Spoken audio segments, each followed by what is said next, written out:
Ini bukan di Thailand, bukan di India, tapi di Indonesia, tepatnya di Kalideres, Jakarta Barat. Jalan Bedugul, nomor 2, Perumahan Daan Mogot Baru, persis di samping RSUD Kalideres.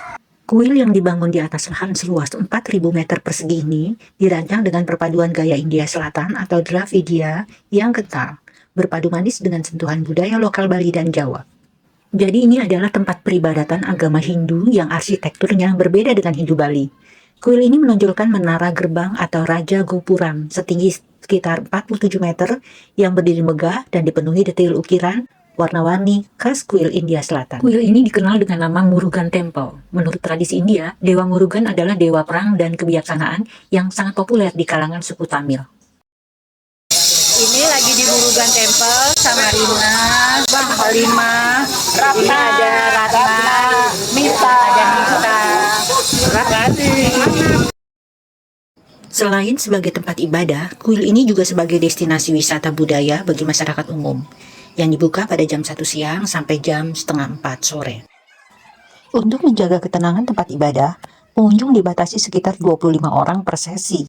Kita diberi waktu 20 menit untuk mengeksplorasi keindahan kuil.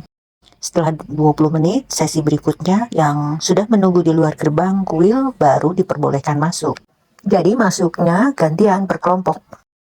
Sebagaimana tempat-tempat ibadah umumnya, kuil ini juga memiliki aturan tertentu bagi pengunjung. Kuil juga memiliki batas suci yang harus kita hormati. Untuk menuju ke area yang boleh dikunjungi, wisatawan harus melepaskan alas kaki dan tidak boleh membawa tas.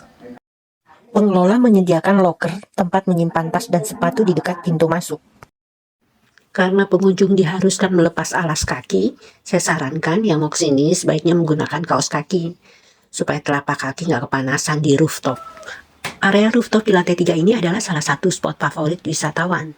Di lantai atap ini terdapat 5 menara kecil warna-warni yang mengelilingi menara utama. Wisatawan diperbolehkan masuk ke area terbuka ini untuk melihat arsitekturnya secara detail. Struktur piramida yang menjulang tinggi ke atas itu tidak berisi ruangan yang digunakan untuk kegiatan sehari-hari, seperti kantor atau tempat duduk pengunjung. Itu bukan ruangan. Piramida yang terdiri dari beberapa tingkatan lantai itu di dalamnya terhubung dengan tangga internal. Biasanya tangga vertikal atau melingkar yang cukup sempit. Lantai-lantai di dalam ini umumnya kosong dan tertutup untuk umum.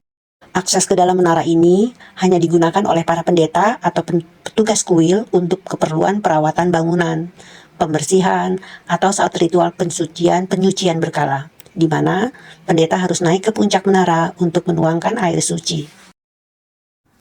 Berkunjung ke rumah ibadah yang berbeda membuka mata kita terhadap kekayaan sejarah bangsa. Kita bisa melihat bagaimana budaya India Selatan, Bali, Jawa, Tionghoa, Arab, hingga Eropa membentuk lanskap, arsitektur, dan tradisi keagamaan di tanah air. Ini adalah edukasi hidup yang tidak bisa didapatkan hanya dengan membaca buku. Toleransi yang sejati tidak hanya berhenti pada kalimat kita berbeda, melainkan tumbuh ketika kita mampu menghargai perbedaan tersebut. Berada di lingkungan ibadah orang lain melatih kepekaan rasa. Kita belajar ikut merasakan kedamaian yang mereka cari dan menghargai kekhusyuan mereka, yang pada akhirnya menumbuhkan rasa persaudaraan sesama manusia. With your friends to catch a movie. If you love the way it makes you feel, yeah.